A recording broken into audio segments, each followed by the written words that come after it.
சாத்தான். சாத்தான் என்று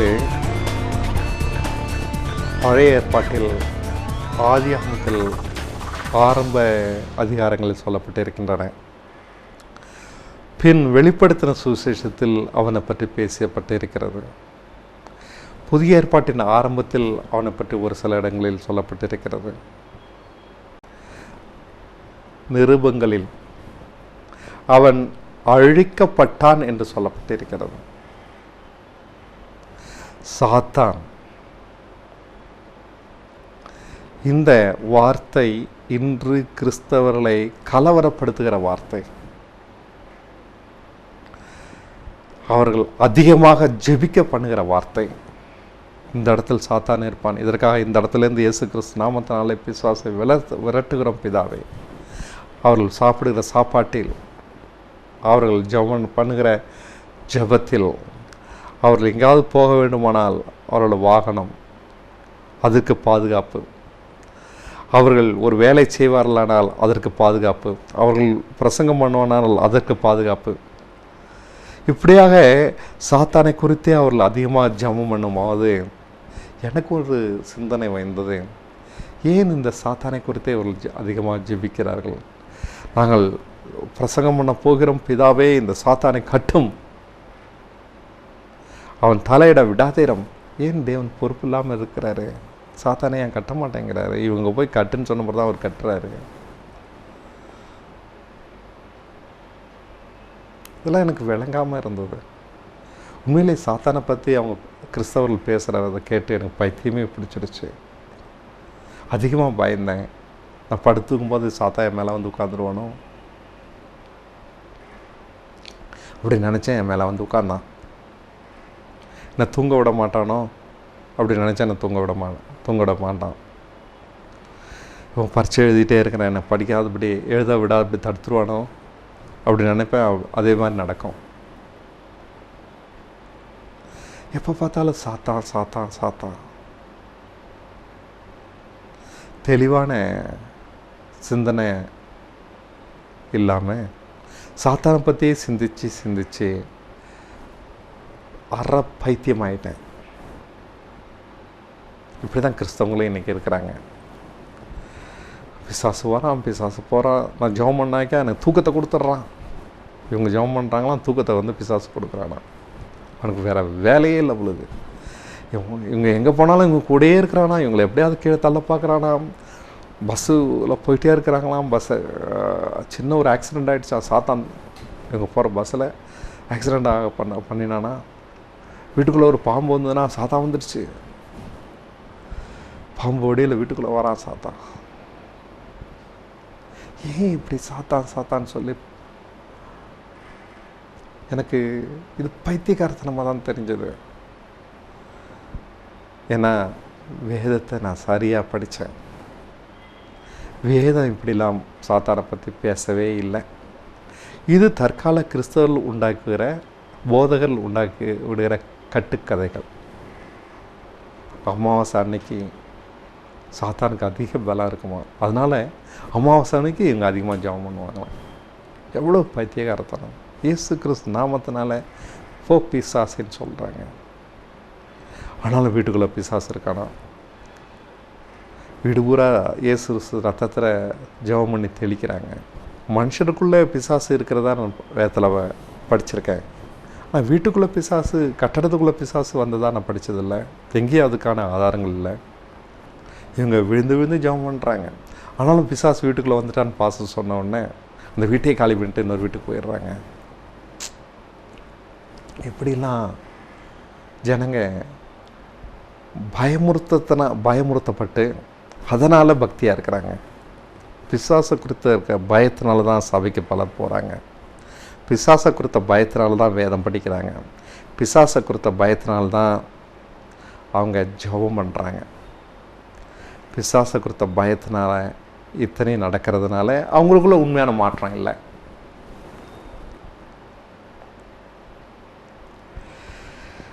இயேசு கிறிஸ்து பிசாசை சிலுவையில் நசுக்கினார், அழித்தார். அவன் தலையை நசுக்கிட்டார்.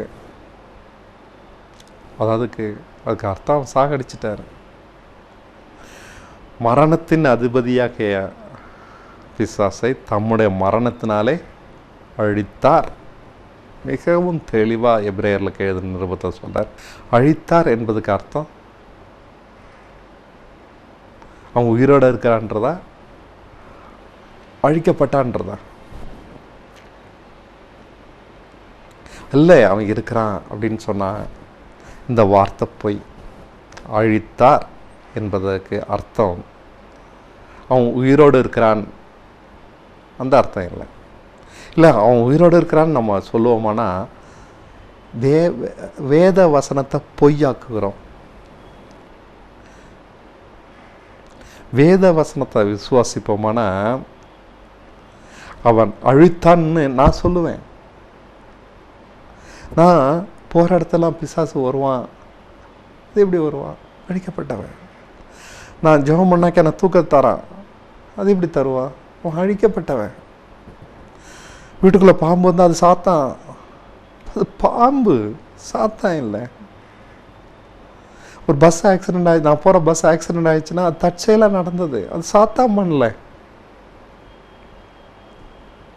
நான் பாவம் செய்யும்படிக்கு அவன் தூண்டுறான் அப்படிலாம் வசனம் சொல்லலை. என் மாம்சத்தில் பாவம் வாசம் பண்ணுது, அது என்ன பாவம் செய்யும்படிக்கு என்னை கட்டி போடுது. பிசாசு அல்ல, அது என் மாம்சத்தில் வாசம் பண்ணது பாவம். அது இச்சை என்கிட்ட வாசம் பண்ணுது. இப்போ பிசாசு என் மாம்சத்தில் வாசம் பண்ணுறான்னா இப்போ இயேசு கிறிஸ்து வாசம் பண்ணலையா?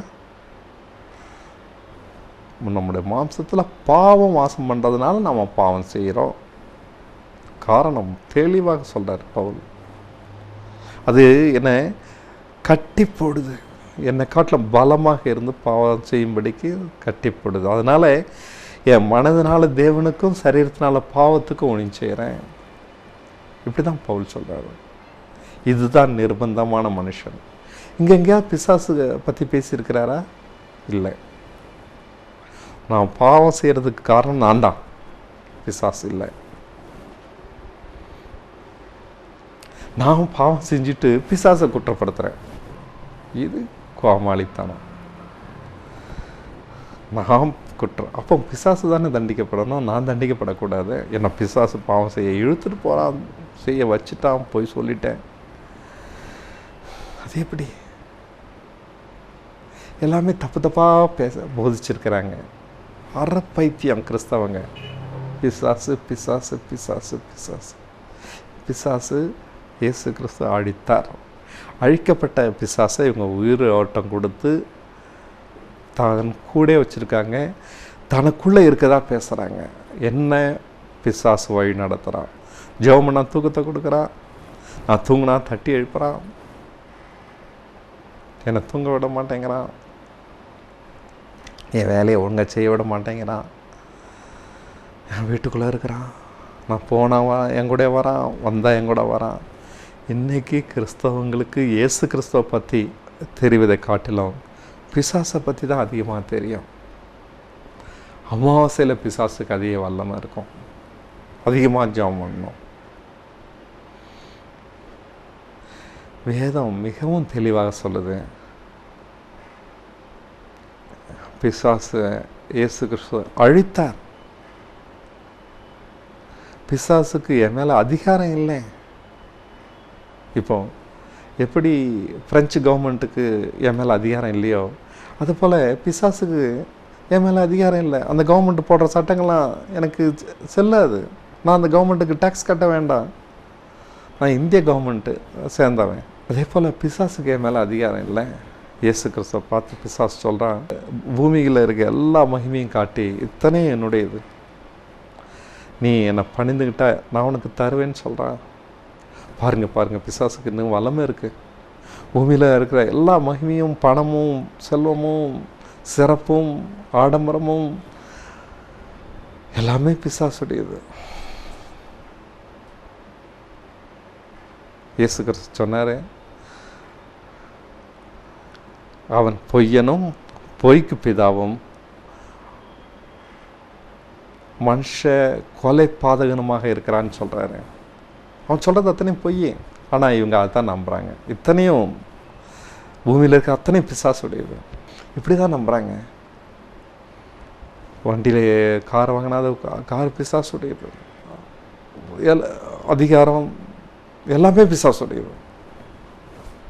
வசனம் மிகவும் தெளிவாக சொல்லுது, பூமியும் அதன் நிறைவும் கர்த்தருடையது, அதிகாரம் கர்த்தருடையது. நம்ம மேலே இருக்கிற நம்மளை ஆளுகிறவங்கெல்லாம் கர்த்தர் அவங்களுக்கு அதிகாரத்தை கொடுத்ததுனால தான் ஆள்றாங்க. அப்போ அவரை போய் சர்வ வல்லவர்னு நம்ம சொல்கிறோமே இப்படி? பிசாசுக்கு இந்த பூமியில் அதிகாரம் இருக்குமானா தேவன் சர்வ வல்லவர் இல்லை. 1% அதிகாரம் இருக்குமானா கூட தேவன் சர்வ வல்லவர் அல்ல. 99% தான் தேவனுக்கு அதிகாரம், 1% பிசாசுக்கு. சர்வ வல்லவர்ன்றதுக்கு அர்த்தம் 100 மடங்கும் அவருடைய வல்லமை, அதிகாரம், மகிமை எல்லாமே அவருடையது, சர்வமும் அவருடையது. அதான் சர்வ வல்லவர் நம்ம சொல்கிறோம். பிசாசுக்கும் அதிகாரம் இருக்குமானா தேவன் சர்வ வல்லவர் அல்ல. அப்போ இயேசு கிறிஸ்துவை பார்த்து இத்தனை என்னுடையது நான் சொன்னது பொய், அது உண்மை இல்லை. பணம் அவனுடையது அல்ல, அதிகாரம் அவனுடையது அல்ல, எதுவுமே அவனுடையது அல்ல, சர்வமும் அவருடையது. பிசாசை நாம் மகிமைப்படுத்தி கொண்டு இருக்கிறோம், தேவையில்லாமல் அவனை நினச்சி பயந்துக்கிட்டு இருக்கோம். வானத்திலிருந்து அக்னி போல பிசாசு கீழே விழுந்தது பார்த்தேன், இதனால் பாம்புகளையும் தேள்களையும் மிதிக்கிறதுக்கான அதிகாரத்தை உங்களுக்கு கொடுத்தேன். இயேசு கிறிஸ்து சொல்கிறாரு, வானத்தின் கீழே பூமி மேலே சகல அதிகாரம் எனக்கு கொடுக்கப்பட்டிருக்கிறது. இயேசு கிறிஸ்து சொல்கிறார். அதனால் பிசாசை குறித்து பயப்படாதீங்கன்னு சொல்கிறார். பயப்பட வேண்டாம், அவனால் ஒன்றுமே செய்ய முடியாது. நாம் வசனத்தை விசுவாசிக்காத வரைக்கும் நாம் பிசாசை குறித்து பயந்துட்டு தான் இருப்போம். வசனத்தை விசுவாசிக்கும் போது தான் தெளிந்த புத்திகள் ஆகும். தேவையில்லாமல் ஜெபம் பண்ண மாட்டோம், வேதத்தை தலைமாட்டில் வச்சுட்டு படுத்துவோம். ஏன்னா கெட்ட கெட்ட கனவுலாம் வருதான். இதெல்லாம் எவ்வளோ தூரம் பைத்தியகாரத்தனா? இதெல்லாம் மூட நம்பிக்கைகள். பிசாசை குறித்த நிறைய மூட நம்பிக்கைகள் நமக்கு இருக்குது. அத்தனையும் போய் சபைகள் பிசாசை சரியான கோணத்தில் காண்பிக்கலை. அவன் வருவான், பயமுறுத்துவான். பிசாசு பயமுறுத்த முடியுமானா இயேசு கிறிஸ்துவால் அவரை போய் ரட்சகர்னு எப்படி சொல்ல முடியும்? அவன் ஏமாத்துகிறவன். பிசாசு ஆதாம பயமுறுத்தலை, ஏமாத்தினான். அவன் உண்மையை மாற்றி சொல்லி நம்ப வச்சான். இன்றைக்கி சபைகள் அதுதான் செஞ்சிட்ருக்கு. உண்மையை மாற்றி சொல்லி நம்ப வச்சு அவங்க தேவனை அடைய முடியாமல் போகிறாங்க. கொஞ்சம் தான் மாற்றம். இயேசு கிறிஸ்துக்கு பிடித்தது அவருடைய வார்த்தையை காப்பது. ஒரு சமுதாயத்தில் அல்லது ஒரு சபையில் நீ போனால் நீ கடைசி ஆளாரு, நீ கனம் பொருந்தியவனா அவங்க உன்னை கூப்பிட்டு முன்னாடி வர சொல்லணும். அது சிறப்பாக இருக்கும். நீ எப்போதுமே கடைசி ஆளாரு, எல்லா இடத்துலையும் கடைசி ஆளாரு. உடனே நீ உயர்த்தாத, உனக்கான மகிமை நீ தேடாத. இதுதான் அவருடைய போதனை.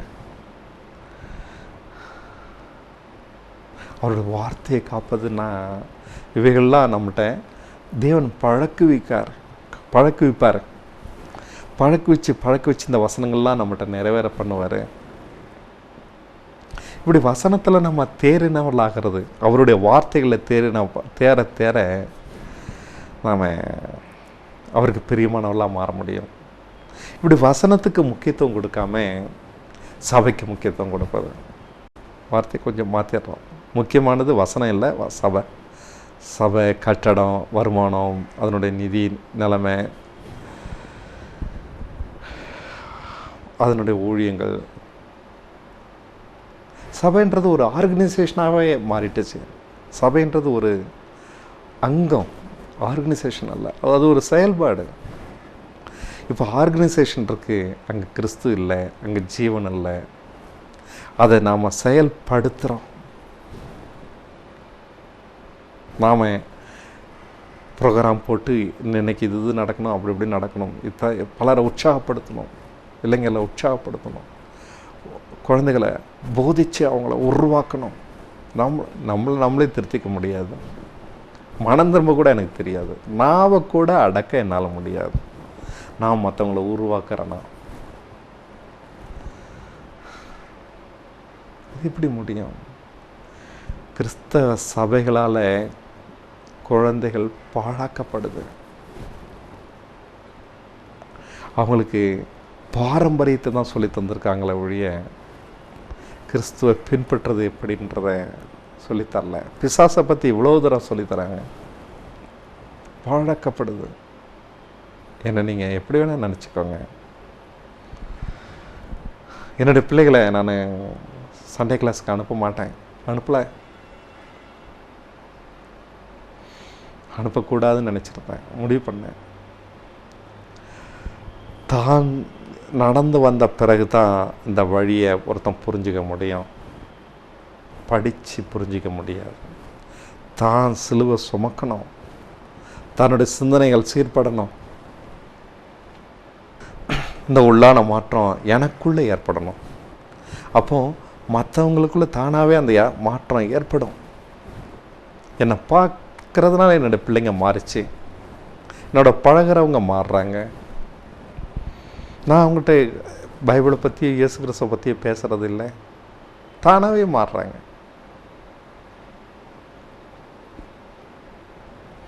தானாகவே சந்தேகங்கள் கேட்குறாங்க. நான் யாரையும் வலுக்கட்டாயம் பண்ண வேண்டிய அவசியம் இல்லை.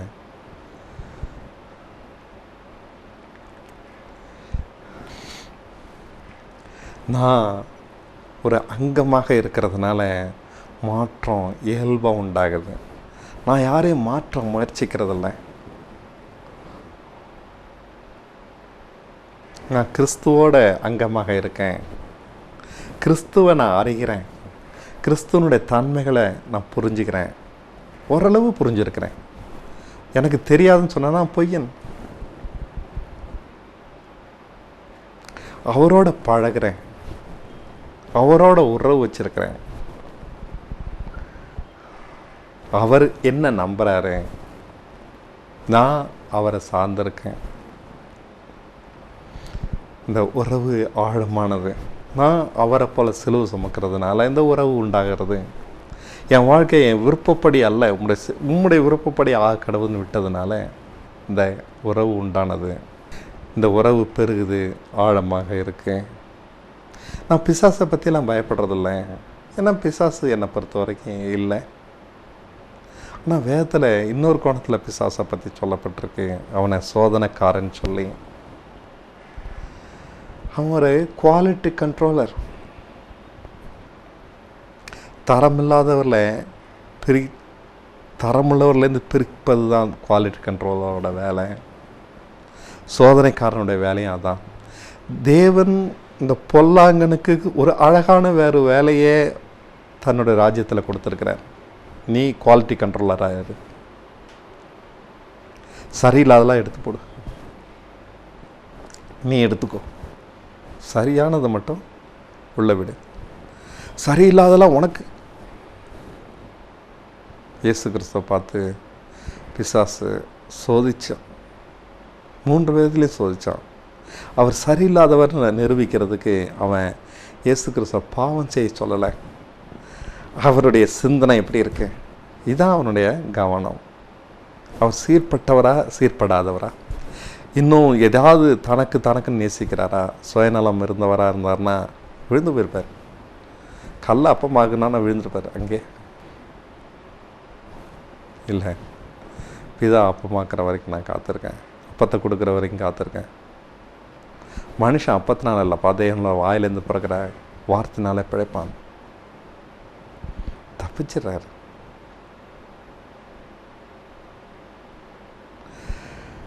பிசாசு சோதனைக்காரன் தான்.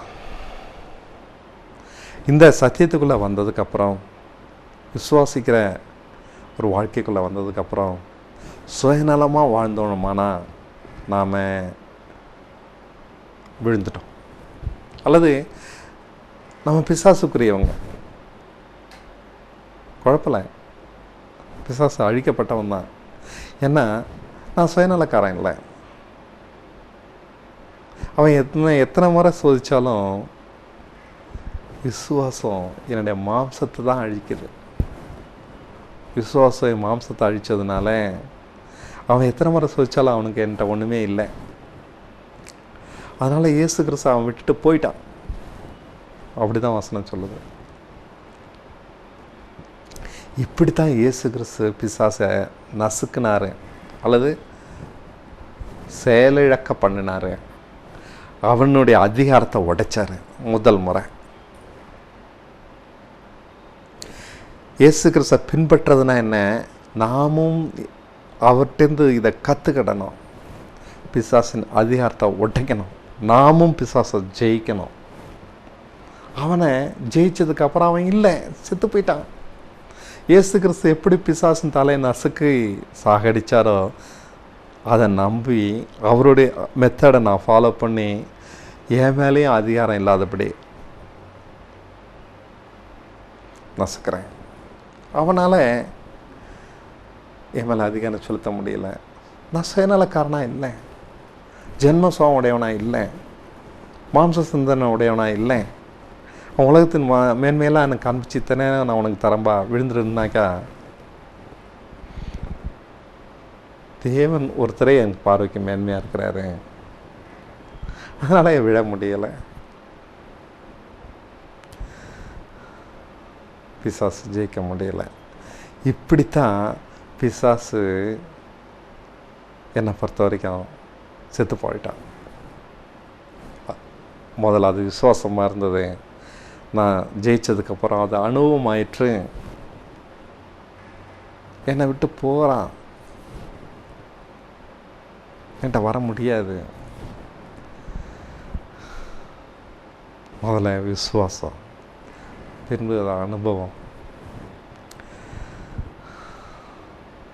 நம்முடைய வாழ்க்கையில் நம்ம பிசாசை ஜெயிக்கணுங்க. பிசாசு இயேசு கிறிஸ்து அழிச்சாருன்றதுனால நானும் அழிக்கலாம். அந்த மெத்தடை நான் அவர்கிட்ட கற்றுக்கிறேன். அதனால் அவர் எனக்கு குரு, நான் அவருக்கு சிஷ்யன். அவர்கிட்ட அந்த பாடத்தை படிக்கிறேன். பிசாசு என்னை ஏமாற்ற முடியலை. அவன் வசனத்தை திரிக்கிறவன், சூழ்நிலைக்கு தகுந்த மாதிரி என்னை அவன் குவாலிட்டி கண்ட்ரோலர், சோதனைக்காரன். நான் எப்படிலாம் சோதித்து பார்த்தா என்னோடய அந்தரங்கம், உண்மையான அந்தரங்கம் வெளியில் வரும்னு அவனுக்கு தெரியும். நான் என்னை மாற்றிக்க முடியாது. எனக்குள்ள ஒரு உண்மையான ஒரு மாற்றம் உண்டாயிருந்தால் தான் அவனால் என்னை ஜெயிக்க முடியாது. என்னுடைய மாற்றம் இயல்பானதாக, உண்மையானதாக, மாற்ற முடியாததாக, தேவனால் உண்டானதாக, அது நித்திய ஜீவனால் வந்ததாக இருக்குமானா பிசாசு என்னை ஜெயிக்க முடியாது. நான் பிசாசை பற்றி பயப்பட வேண்டியதில்லை. என்னை பொறுத்த வரைக்கும் பிசாசு செத்து போனவன், அழிக்கப்பட்டவன். ஏன்னா எனக்குள்ள அந்த மாற்றம் உண்டாயிருக்கு. இது தேவ தன்மையினால் வரக்கூடிய இயல்பு. மாம்ச தன்மையை இயேசு கிறிஸ்து நம்மகிட்ட இருந்து எடுத்து போட்டு தான் அவருடைய தன்மை நம்மளுக்கு கொடுத்துருக்கிறாரு. இதுதான் சிலுவை நமக்கு செஞ்சுருக்கு. பாவ சரீரத்தை அழித்து இனி பாவம் செய்யாதபடிக்கு அவர் என் பழைய மனுஷனை சிலுவையில் அரைஞ்சிருக்கிறாரு. அதனால் பழைய மனுஷனுக்கு நம்ம என்ற வேலை இல்லை. இந்த பழைய மனுஷன் சொல்லக்கூடிய மனுஷத்தன்மை, சுயநலம், மாம்ச சிந்தனை, நீங்கள் எதை வேணால் சொல்லுங்கள், ஜென்ம சுவாபம், எதை வேணால் சொல்லுங்கள், அது அழிக்கப்பட்டது. பாவ சரீரம் அழிக்கப்பட்டது. நான் அழிஞ்சு போனேன். கிறிஸ்து ஒருத்தர் தான் என்கிட்ட பிழைச்சிருக்கிறாரு. அதாவது தேவ தன்மை தான் என்கிட்ட இருக்கும், மனுஷத்தன்மை இருக்கவே முடியாது. இப்படி நான் மாறினதுனால சோதனைக்காரன் என்னை எத்தனை முறை சோதித்தாலும் நானாக தான் இருப்பேன். அவனால் என்னை மேற்கொள்ள முடியாது. அவன் வார்த்தைகளை மாற்றி கொடுக்கலாம். அதனால தான் நான் தேவனால் வசனம் போதிக்கப்படும் போது அவன் எத்தனை முறை வார்த்தையை மாற்றினாலும், எப்படி தான் அவன் மாற்றினாலும் நமக்கு தெளிவு இருக்கும். இதனால தான் நான் முக்கியத்துவம் கொடுக்குறேன், தேவனால் போதிக்கப்படணும்னு. தேவ வசனம் தேவனால் போதிக்கப்படணும். அப்போ தான் நமக்கு தெளிவு வரும். பிசாசு அழிக்கப்பட்டான்ற நிச்சயம் எனக்கு கிடைச்சிருக்கு. தேவனால் நான் போதிக்கப்பட்டதுனால நான் பிசாசை குறித்தோ வேறு எதை குறித்தோ நான் பயப்படுறதில்லை. ஏன்னா அவன் அழிக்கப்பட்டான், என் காலின் கீழே போட்டு அதிக்கப்பட்டான். எனக்கு எந்த வித தீங்கும் அவனால் செய்ய முடியாது. ஏன்னா கிறிஸ்துன்ற சர்வவல்லரை எனக்குள்ளே இருக்கிறாரு. நான் பயப்பட வேண்டியது அவசியம் இல்லை. யார் பயமுறுத்தினாலும், அது அமாவாசையான இருக்கட்டும், எதுவானாலும் என்னை ஒன்றுமே செய்யாது. இதுவரைக்கும் செய்ய முடியலை. நன்றி. இன்னொரு தருணத்தில் சந்திப்போமா? வணக்கம்.